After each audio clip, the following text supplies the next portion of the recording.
And finally, and this is the last bit from me, I'd like to reintroduce Jim McAuslan, the General Secretary of the British Airline Pilots Association, who's going to give the final speech and sum up our conference. Thank you very much. Thank you, Julian.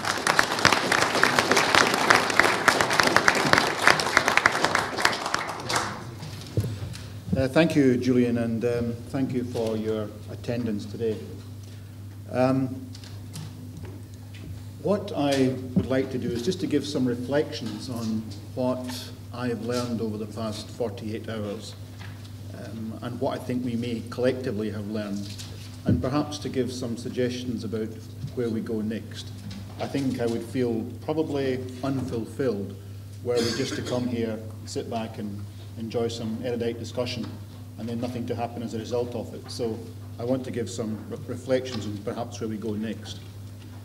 But I've got 4 key questions that have formed in my mind over the past 48 hours. And those are, firstly, the first key question, is there a problem? And I think undoubtedly, listening to what's been said from the rostrum and from the questions from the floor, that the answer is yes. That there's a problem, that we hear story after story, study after study, testimony after testimony, that there's a problem. It's a problem that's come from across the world, from 4 continents we've heard, and in addition, it's one that's come from diverse industries, a transferable problem, whether it's sheep dip or whether it's in aviation. So there is a problem. Of that, there appears to be no doubt. The second key question that I would pose is it happening in the workplace?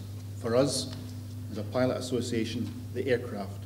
And the answer, undoubtedly, must be yes, listening to what the speakers have said. The third question, then, is can we measure it? What is happening and what effect is it having? And from what I've heard from all the speakers, the answer to that question, those questions, must also be yes. And fourthly, can it be put right? And particularly from the sessions this afternoon, the presentations that we've had, the answer to that is also yes. So why, when we know the answers to those questions, are we still here today discussing it and arguing it? We have a message for those who work in aviation, and that is that you're not alone, that flight safety can be compromised if we're not safety. This is just not a long-term health issue. For those flying, and we have examples in the room today, they have come very close to being faced with a major calamity and disaster because of the effects of what's happening. So this is a very real safety issue as well as a long-term health issue as well. And we say to those people, and to those many people in aviation, you're not alone. We say, make sure you report it, make sure that we have that evidence. And we've heard some of the concern that people have expressed about actually reporting it, about saying that perhaps I'm oversensitive or perhaps putting your job on the line. And we say, make sure you're reporting it. And that's one of the campaigns that our association is running to make sure the aircrew report events that they experience. And I want to say, and I say this particularly to Stuart Caldwell, flying is safe. You can fly safely. It is the safest form of transportation, only because we take safety very seriously. And we want to make sure that we continue flying safely. But there's a question that I would put, and a message I give to those responsible for public health, that what we've heard over the past 48 hours is it's a very real issue beyond flight safety and beyond flight crew and beyond cabin crew. It's an issue for today's passengers, and I think the issue that caused me most concern is it's those as yet unborn, some of the experiences from those who've been working in sheepdip, what happens to the unborn child, to the pregnant mother as a result of this. So I think those in public health should not pass this on to some transport department or some regulator. This is an issue in which society has a responsibility, and those in government have a responsibility to look at today's passengers and tomorrow's passengers. And all we say to them is get us in a room together. Some of the experiences, talking as you talk round conferences, listening to other experiences of people who have been campaigning on other issues in a previous life, get us in a room together and we can sort it out. If you had done that over coal dust and pneumosilicosis, if you'd done it over asbestosis, we have not had the tragedies that we had in people's lives. Get us in a room together, whatever part of industry you're from, and we can sort it out, I am sure. So what should we do? There's some themes, and I don't put these up as a rigid agenda. What we might be doing, however, I think falls into a number of categories. Firstly, I think we could probably do more to measure the extent of the problem. And the last speaker and the Okra project is fascinating, to measure the extent of the problem and what happens during an incident. Perhaps we can do better together to look at that. Development of supportive medical protocols. The GPs, the physicians who reported, talked about how they've gone about measuring what has happened. I'm sure that we could learn from each other, and it was good to see that the medics got together, and perhaps they could look at some sort of protocol that could standardise the way in which affected flight crew report their incidents. That we'd like to have more clarity with our regulators on the application of standards and enforcement. The point was made by, again, my legal friend from America, about there are these things that exist, 25831, if my memory serves me well. Why can't we have that shared as a common understanding with regulators? And if that is the regulation, how do we enforce it? We shouldn't be arguing about nif-naf and trivia when that sort of regulation exists. So perhaps we could do more together in the industry to be clear about what those regulations say, how they're applied, and how we enforce them. And it was good to see the contributions from those involved in the design of retrofitting. But it's a pity that we do not have aircraft designers present today. And it's something that we'd very much like to do, to press for more influence in aircraft design.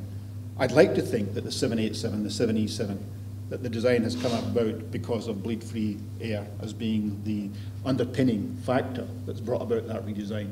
I'm not so sure. If it were, perhaps other aircraft that are being designed by Airbus, for instance, would have had it incorporated as standard. That does not appear to be the practice.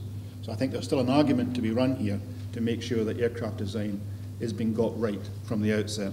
And finally, and I think perhaps it might not all be wholesome, that we need to also look at some of our legal activity and perhaps putting some pressure on insurance companies so that they are aware that we have their card marked, so to speak, that if they're not careful and do not put pressure on commercially with designers and with aircraft companies, then they will be finding us coming, hounding them at a later date. So perhaps we should share some notes on some legal activity that will help us put pressure. So as well as what we should be doing, how should we be doing it? Our aim in helping host this was to join up the international community looking at this issue. And in that respect, we feel very rewarded and pleased with what's happened. I don't want to see any structures emerge. My experience working in trade unions is the minute you put a structure in place, the issue grinds to a halt.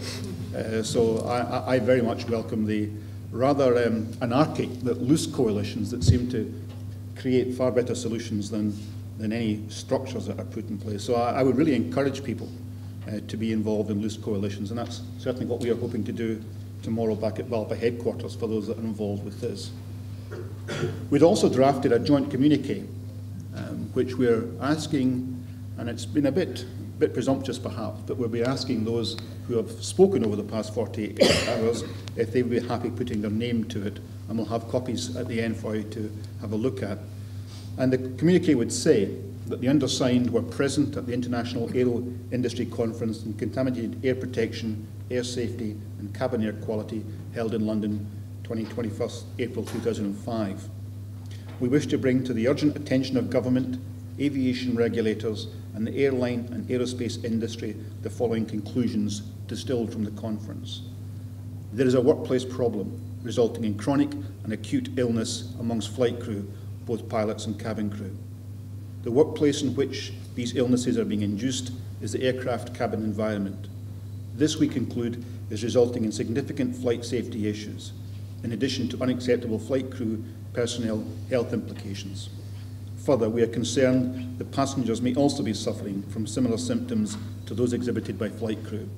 We urgently call upon government, industry and regulators to work in partnership with cabin environment, medical and analyst specialists and representatives from flight crew unions to analyse, quantify and remedy the cabin air quality problems that we've identified exist. And we'll be tabling that if our our speakers are happy to sign that with the UK government and with any other government that you would like to have involved in this project. But we'd like to, in particular, make sure that we involve governments and industry in finding solutions. If I could perhaps be slightly challenging, that when some of the questions came from the floor from those on the industry side, there is perhaps a born out of experience, perhaps, a tendency to say there and there. Unless we can get people together in the room together, we're not going to sort this out. So our arms are open to embrace everyone in trying to find solutions. BALPA itself has its own aims for this campaign, which is to research and collate scientific and medical data relating to contaminated air and to work with the industry to identify solutions. So what we should do, how we should do it. Finally, who should do it? And I thank Moira Summers, Dr. Moira Summers, yesterday for some of the questions that she said that she posed for herself before she engaged in doing the work with flight crew and looking at their medical effects in Western Australia. And each of us, I think, needs to ask these questions. One, am I going to make myself available to be involved in this? It's a huge personal commitment. Secondly, am I willing to do difficult and complex work? I found it very challenging trying to keep pace with the scientists over the past 2 days, and I don't pretend that I've managed that.